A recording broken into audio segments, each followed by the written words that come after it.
सभी सुधीजनों और मेरे प्रिय साथियों, आप सबको सद्भाव सदन से ममता का अभिवादन। आज हम सब एक ऐतिहासिक और हृदय स्पर्शी घटना के साक्षी बनने जा रहे हैं। महाभारत का वो अद्वितीय पल जब धर्म और न्याय पर प्रश्न चिन्ह लगते हैं। वह क्षण जब द्रौपदी अपने अभिमान के लिए पूरी राज्यसभा से सवाल करती है। मैं अपनी कविता कुपित याज्ञसेनी के माध्यम से आप सबके समक्ष द्रौपदी की वाणी को प्रस्तुत करने जा रही हूँ। इस कविता के रचयिता सतीश सर्जन जी हैं। हे भीष्म पितामह कुछ बोलो, हे भीष्म पितामह कुछ बोलो, कुलवधु है तुम्हें पुकार रही। दुर्योधन जो व्यवहार किया यह तुम सबको क्या लगा सही। मेरा केश पकड़ कर लाया है करता दुशासन दुर्व्यवहार। आर्यों की सब माताओं ने क्या दिया नहीं कोई संस्कार। मैंने तो दांव नहीं खेला चौसर की शाही क्रीड़ा में। है दोष नहीं जब कहीं मेरा तो क्यों मैं ऐसी पीड़ा में। संपत्ति नाम है किसी राजा की जो हारे मुझको खेल जुआ। दादा तुम तो नीति प्रिय हो तब तू क्यों यूं लाचार हुआ। जब गंगा सुत कुछ कह ना सका कृष्ण ने राजा से पूछा। दुर्योधन इतना दृष्ट है तो सम्राट दंड है क्यों जूझा। द्रौपदी ने बारी बारी प्रश्नों का ढेर लगा डाला। धृतराष्ट्र विदुर और द्रोणा के मानो मुंह पर हो ताला। आखिर में बरसी पांडव पर किस बूते पर हो मेरे पिया। कुछ कहो बतारो क्या सूझा मुझको जो बाजी में लगा दिया। मछली की आंख वेदना थी वो करके ब्याह के लाए हो। अर्जुन गांडीव कहाँ गुम है क्यों ऐसे शीश झुकाए हो। माँ कुंती ने मुझे बांट दिया बन गए पति पांचों भाई। दूर दशा मेरी ऐसी देख तुम सबको लाज नहीं आई। मैं समझी थी बड़ भागन हूँ रणवीरों की मैं सबला हूँ। पर अब ऐसा लगता मुझको डरपोकों की मैं अबला हूँ। है गदा कहाँ गांडीव कहाँ क्या जंग लगी तलवारों को। सो धिक्कार तुम्हें मेरा धिक्कार तेरे हथियारों को।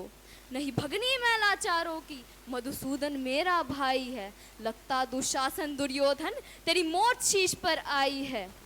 होती है ब्रिकुटी वक्त जहाँ घोराम वही मच जाता है। केशव हथियार उठा ले तो काल भी ना बच पाता है। यदि आए भैया सभा मध्य जो आए भैया सभा मध्य तो कोई नहीं बच पाएगा। जब चक्र सुदर्शन घूमेगा सब मूली सा कट जाएगा। ना बने निपुती माँ तेरी कौरव सुतगण कुछ गौर करो। अतिशय क्षम में अपराध किया ना सर मृत्यु का मोर धरो। इतना सुनकर गर्जा दुर्योधन, इतना सुनकर गर्जा दुर्योधन। दुशासन देर लगाओ ना निर्वस्त्र करो पांचाली को जंघा पर मेरी बिठाओ ना। अग्रज की आज्ञा पा करके दुशासन पट को रहा खींच। द्रौपदी अधीर हुई मन में साड़ी हाथों से रही भीज।